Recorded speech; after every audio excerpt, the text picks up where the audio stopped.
What's up, guys? Welcome to Munchkins Gaming, where we take your gaming to the next level. This is Munchkins logging in to bring you maybe my final Brave Cross video.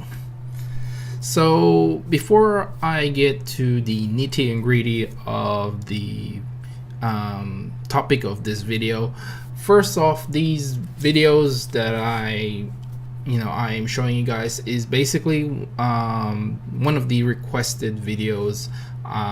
Basically, well, most asked question, I would say, in terms of the story quest. So this is how to defeat FATE CHANTEUSE, or just how to beat CHANTEUSE in the story mode, in basically in the heroic mode, which is the hard mode, I guess. Yeah, and this is basically my team for that. I would like to know that you don't really need Dire Zion anymore. For some reason, the FATE CHANTEUSE here, or maybe the CHANTEUSE as well, I never really did try. I just tried the FATE CHANTEUSE. They are able to resist stun now. I don't know when this happened.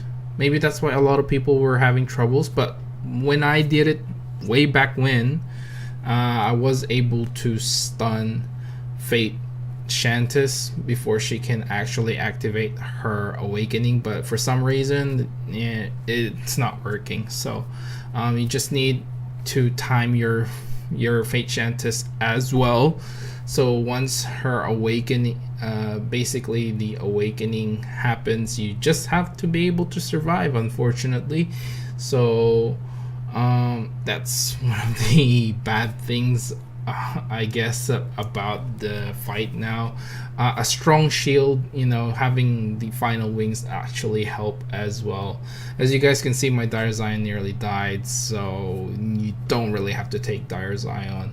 You can take another tank if you want to, just for survivability reasons, but basically all you have to do is just make sure either you have the very high DPS before she actually activates it and the high survivability, or you basically you be able to heal through her attack as well. And by doing that is basically to not kill all her minions and let her use her awakening, and then you can use your CHANTEUSE's awakening to heal through all her damage. So the next part of this video will be showing you guys basically Sohi versus FATE Frostbow versus FATE Fleur.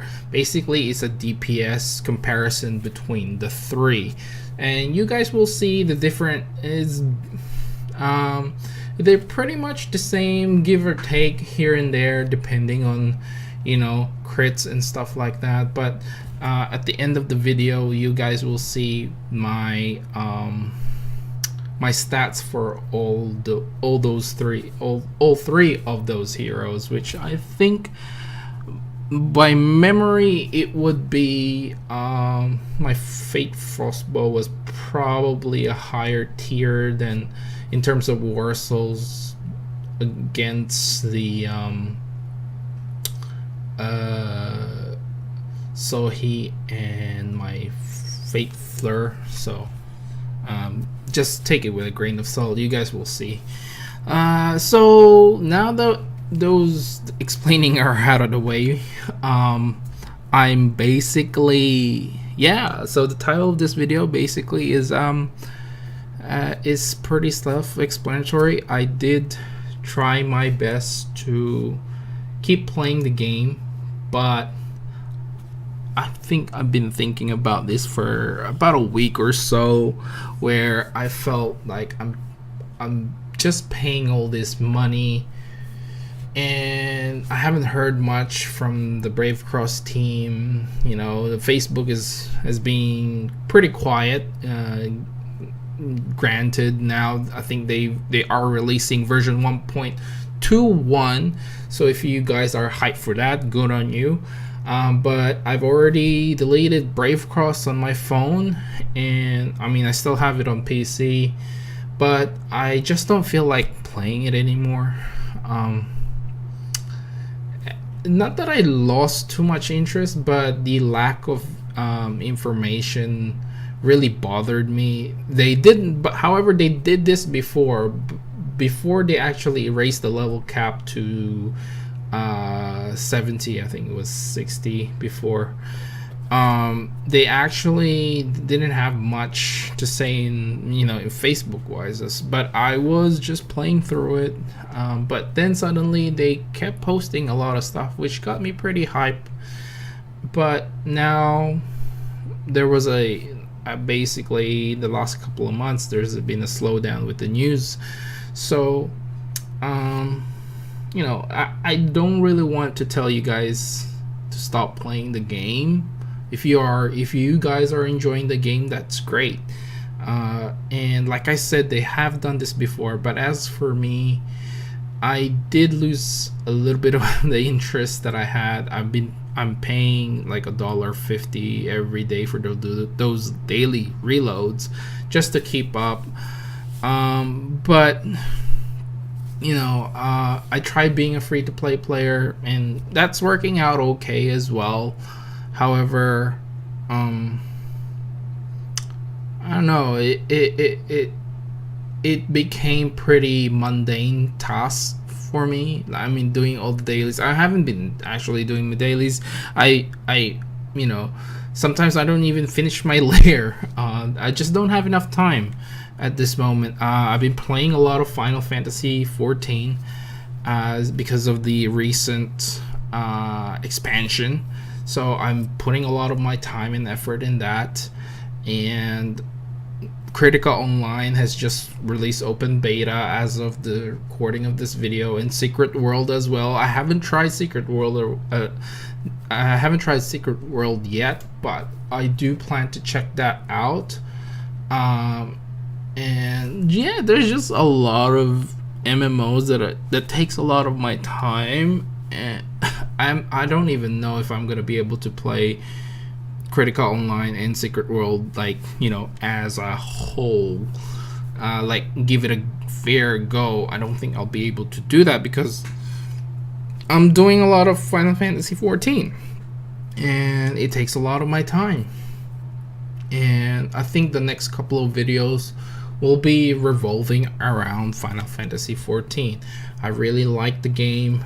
I haven't played it for a couple of months, mind you, before the release. I've just basically I did lose interest because my raid group broke up and all that jazz, so I never really I didn't really have anyone to play with apart from a few friends, which I am still playing with those few friends right now. So it's new. There's a lot of new content, so I'm gonna be putting my time and effort on that, and I hope you guys understand. But like I said, I've lost that interest in the game of Brave Cross, and the lack of communication sort of did elevate that as well. That basically my decision to basically quit Brave Cross. But you guys, if you guys still have questions for me, I'm more than happy to answer them. But if it's gonna be something about the latest content, I probably won't be able to answer all that. But if it's like past contents that they haven't changed, then I will be able to answer those questions. If you're struggling with heroes, story modes, and Dominion floors, granted they don't change any of them, I can definitely help you guys there. However, if you're gonna ask me future content, probably not. Anyway, I think I've dragged on this video a little bit too long.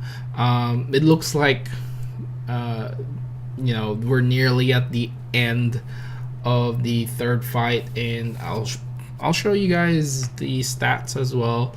As you guys can see, for the first two fights with Ashura, basically it's Sohi and Fate Frostbow neck and neck in terms of DPS, and I would say it really depends on how Fate Frostbow uses. Basically, you know, if she can freeze much quicker, then she would have a higher DPS. There you go. It's basically neck and neck. But I'm hoping I'm not hoping anymore, but when Sohi does get her Fate form or whatever, I would say Sohi is still the top DPS. Oh, it looks like that was the second one, but this third one is, I think, Fate Fleur actually is a little bit higher than one of the two. Yeah, so I'll make it a little bit faster for you guys, and you know, remember to click like, subscribe, and share this video if you find it helpful at all. As always, you guys can follow me on Twitter at Munchkins Gaming, and you can also follow me on Facebook at Munchkins Gaming. If you have, like I said, as always, if you have any questions, just leave a comment down below and I'll try to answer them as best as I can. This is Munchkins logging off, and I'll see you guys in the next level.